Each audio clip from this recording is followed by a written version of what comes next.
Dragi gledalci, dobrodošli u još jednu emisiju Moderna poslovno uspešna. Danas je sa nama sjajna Aleksandra Đurašić-Todorović koja je pokrenula svoj beauty bar i ona će nam danas reći kako je to uspela. Draga Aleksandra, dobrodošla u našu emisiju. Da li možda nam kažeš čime se baviš? Zdravo, hvala što ste došli i kod mene. Ja sam preduzetnica, to negde sad najviše volim da tako kažem kao prvo i osnovno. Bavim se u mom prošlom životu marketingom, ali to i sada primenjujem. I zapravo ono primarno čime se bavim je proizvodnja prirodne kozmetike. Imam svoju firmu, svoj biznis i zapravo razvijam beauty brandove. Kako si došla na ideju da kreiraš beauty bar brand? Ja sam zapravo neko ko je mnogo godina radio u toj kozmetičkoj, toj beauty industriji. Zapravo, jedan od prvih poslova je bio kao PR brand, marketing manager za jedan međunarodni beauty brand, britanski brand je u pitanju. I negde shvatila sam da je kozmetika ono što ja stvarno volim, u čemu se super snalazim, gde stvarno imam u tom momentu recimo 10-ak, možda čak godina iskustva. Tako da negde je bilo i pametno iskoristiti to znanje, a s druge strane shvatila sam da to nešto čemu mogu dugoročno da uživam da radim. I onda sam krenula sa razvojem svoje ideje. Kreirala sam Beauty Bar Lotions and Potions, a u Beauty Baru volim da kažem da se posvećujemo malim i velikim devojčicama, mackulicama za nas žene. Reci mi, da li je bilo ljudi u okolini kojima je bila čudna tvoja odluka da napustiš stalni posao i baciš se u preduzetničke vode? Da, definitivno. Za početak to je bilo uopšte kada sam se vratila iz Dubaija. Zaboga vratila si se iz Dubaija u Srbiju, gdje si imala fenomenalan posao. To je bio prvi šok ljudi. Međutim, onog momenta kada sam krenula da započinjem nešto svoje, to je krenulo od mog kuhinskog stola, pa kasnije i do lokala i male radionice i proizvodnje, sada već širimo i proizvodnju. Taj period između je ljudima izgledao kao da sam ja skrenula s uma.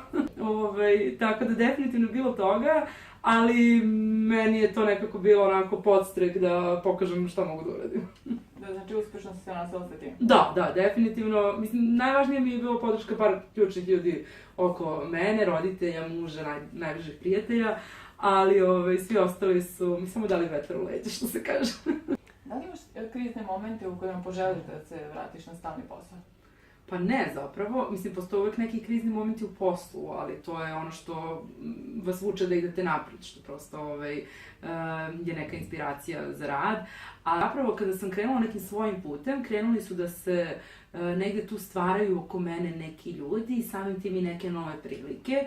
I ja sada uz kreiranje sopstvenog brenda zapravo imam priliku da radim mnogo više marketing i da radim edukacije sa drugima i da vodim neke brendove i firme nego što sam mogla kada sam bila u nekom sistemu. Tako da taj iskorak iz sistema i otvaranje prosto ka svetu je meni donalo zapravo mnogo više mogućnosti i s druge strane mnogo više prilika da svoj život organizujem kako želim. Šta najviše ne voliš da radiš po kući ili voliš? Ajde, kao krenemo volim. Pa, mislim, volim generalno to kao neko sređivanje, uređivanje i slično. Najviše ne volim neko ono osnovno čišćenje i pranje sudova. Ono redovno sređivanje, čišćenje prosto zahteva da bi to bilo kako treba mnogo vremena i kao to mi je baš gubitak vremena, tako da sam presrećna što vi imate ovo što radite, to je stvarno fenomenalna stvar. Šta možeš da poručiš svim gledalcima, pre svega gledateljkama?